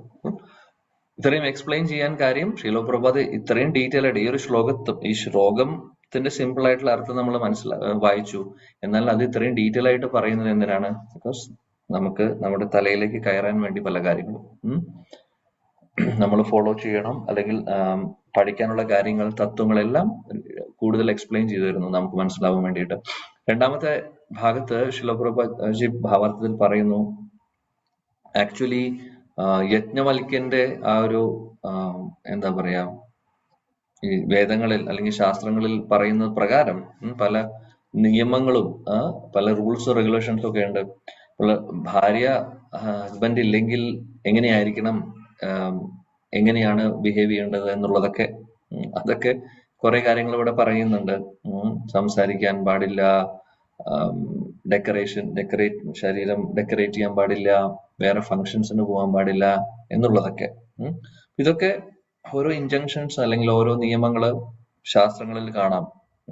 എന്നാൽ ഇവിടെ ഇത് ഭാഗവതത്തിലെ കാര്യമല്ല പറയുന്നത്. ഭാഗവതത്തിൽ ഇങ്ങനെയുള്ള കാര്യങ്ങളൊന്നുമല്ല പ്രതിപാദിച്ചിട്ടുള്ളത്. ഇവിടെ ഒരു സ്ത്രീ പുരുഷൻ എന്ന് പറയുന്ന ഒരു വ്യത്യാസത്തോട് കൂടിയിട്ടോ അല്ലാതെ അങ്ങനത്തെ ഒരു സംഭവമല്ല. ഇവിടെ ഡയറക്ട്ലി എല്ലാവരെയും ഭഗവാന്റെ അടുത്തേക്ക് എത്തിക്കാൻ വേണ്ടിയിട്ടുള്ള ആ ഒരു കാര്യം, ശുദ്ധ ഭക്തിയെ കുറിച്ച് മാത്രമാണ് ഭാഗവതത്തിൽ പറയുന്നത്. എന്നാൽ ശില പ്രഭുപാദ് നമ്മളെ പഠിപ്പിക്കുകയാണ് എങ്ങനെ, അതായത് നോർമൽ ആയിട്ട് പറയുവാണെങ്കിൽ ഇങ്ങനെ കുറച്ച് നിബന്ധനകളൊക്കെ ശാസ്ത്രങ്ങളിൽ പറയുന്നുണ്ട്.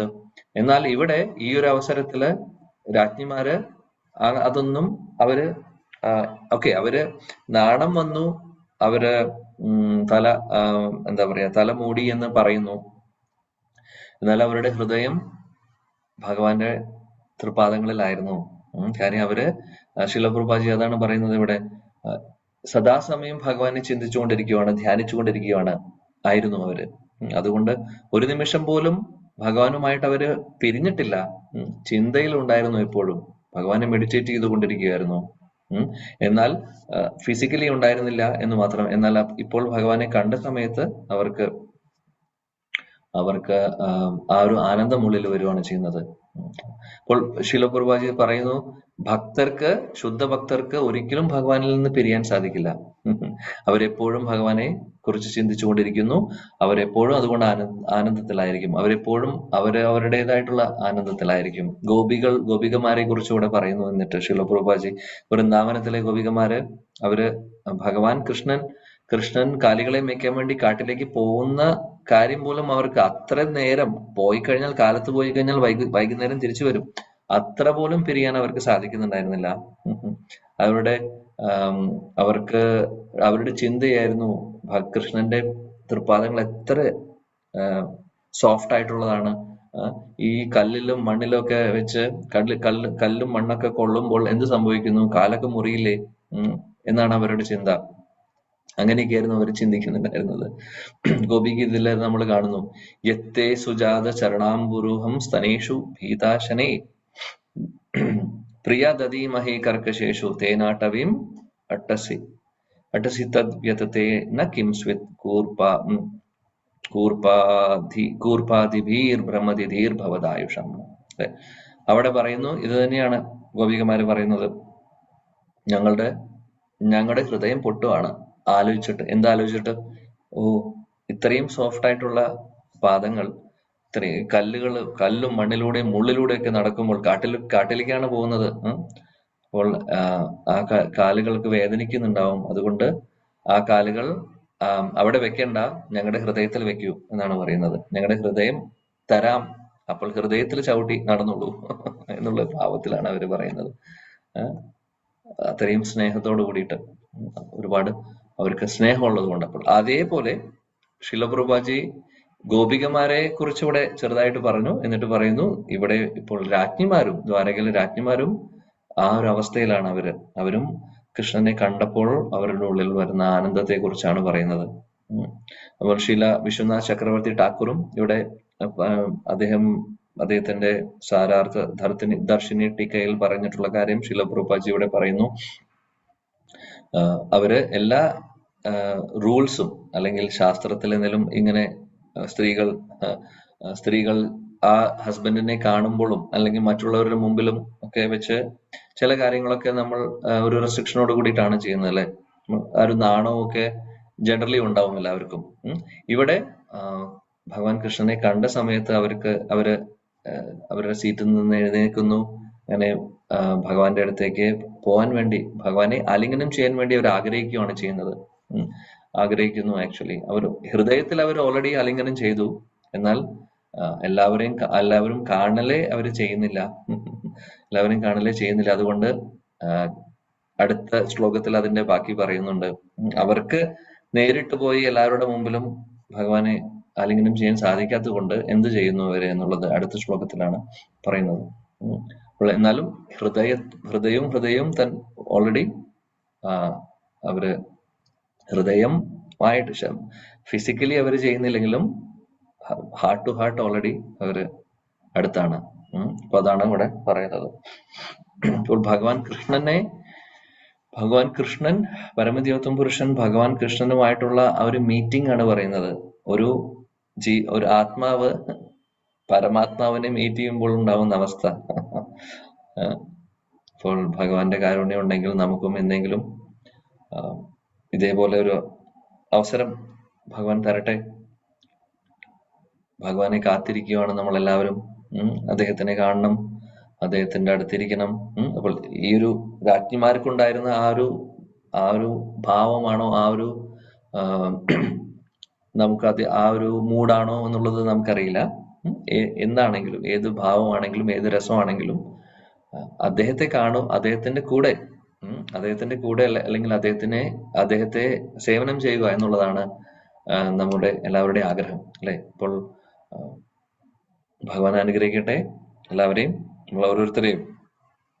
അപ്പോൾ ഇതേപോലെ ആവണമെങ്കിൽ നമ്മൾ അതിന് വേണ്ടിയിട്ടുള്ള ഇതേപോലെ നമ്മുടെ ജീവിതത്തിൽ നടക്കണമെങ്കിൽ, തീർച്ചയായിട്ടും നടക്കാത്ത കാര്യമല്ല, നടക്കും.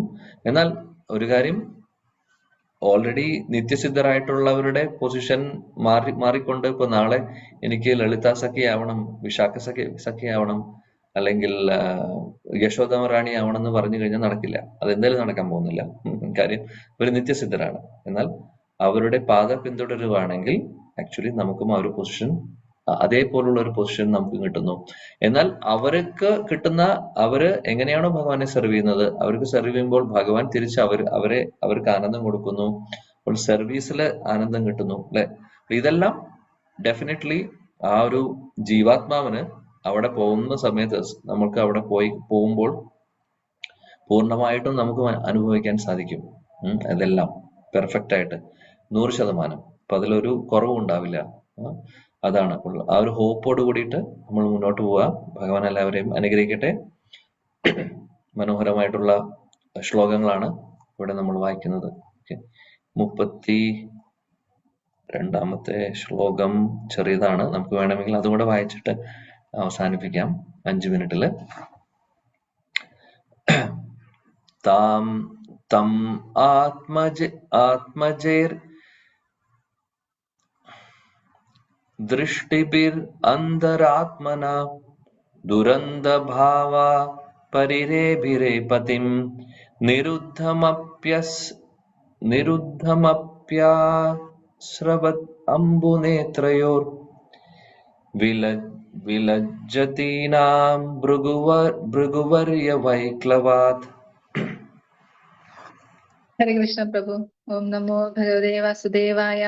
തമാത്മജൈർദൃഷ്ടിഭിരന്തരാത്മനാ ദുരന്തഭാവാ പരിരേഭിരേ പദീം നിരുദ്ധമപ്യാശ്രവദംബുനേത്രയോർ വിലജ്ജതീനാം ഭൃഗുവർയ വൈക്ലവാത്. ഹരേ കൃഷ്ണ. ഹരേ കൃഷ്ണ. ഓം നമോ ഭഗവതേ വാസുദേവായ. തം ആത്മജൈർദൃഷ്ടിഭി അന്തരാത്മനാ ദുരന്തഭാവാ പരിരേഭിരേ പദിം നിരുദ്ധമപ്യാശ്രവദംബുനേത്രയോർ വിലജ്ജതീനാം ഭൃഗുവർയ വൈക്ലവാൻ. ഹരേ കൃഷ്ണ. ഹരേ കൃഷ്ണ. തമാത്മജൈർ ദൃഷ്ടിഭിരന്തരാത്മനാ ദുരന്തഭാവാ പരിരേഭിരേ പതിം നിരുദ്ധമപ്യാശ്രവദംബുനേത്രയോർ വിലജ്ജിതാനാം ഭൃഗുവൈരവൈക്ലവാത്. ഹരേ കൃഷ്ണ. ഹരേ കൃഷ്ണ പ്രഭു.